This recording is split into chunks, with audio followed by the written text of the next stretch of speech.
New thing going on here. I'm going to try and accurately dull coat a car. Whatever you want to call it, dull coat, matte finish, M-A-T-T-E, flat black, in this case flat green. This is going to be AJ Allmendinger's number 16 from Martinsville in 2020.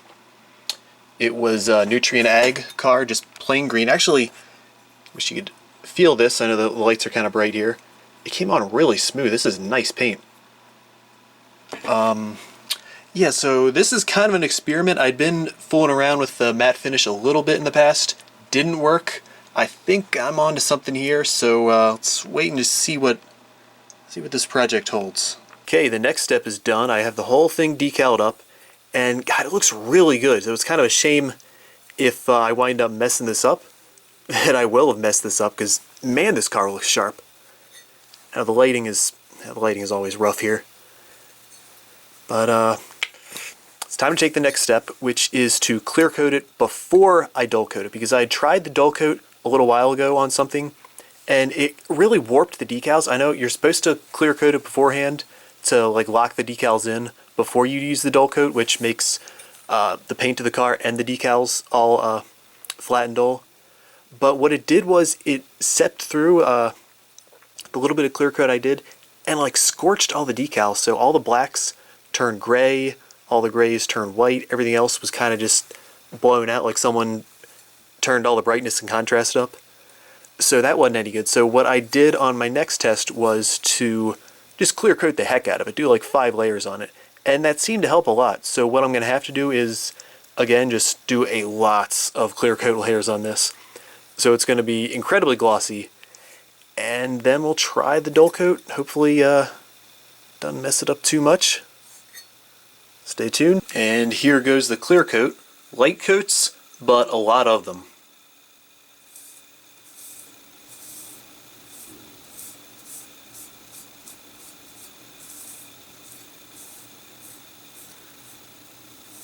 And on and on and on. Next step is done. We've got a very, very glossy car here.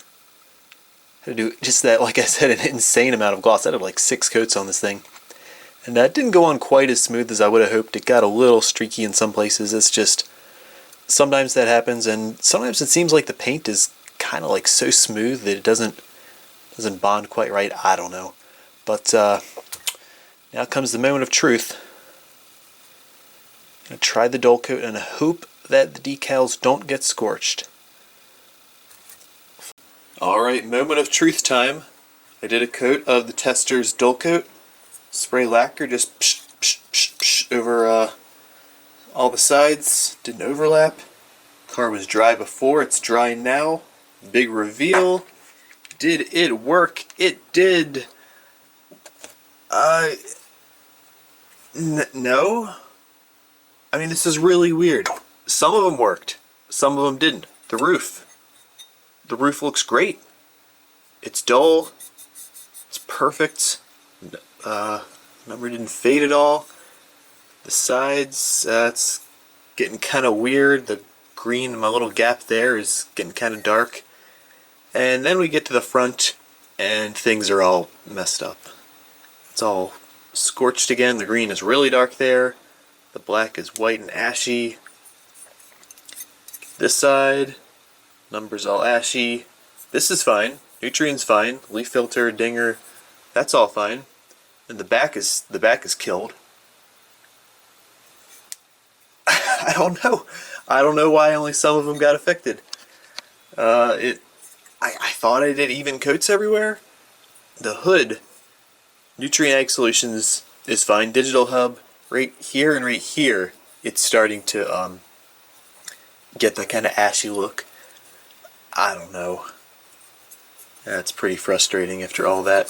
So I don't know. This didn't really prove anything.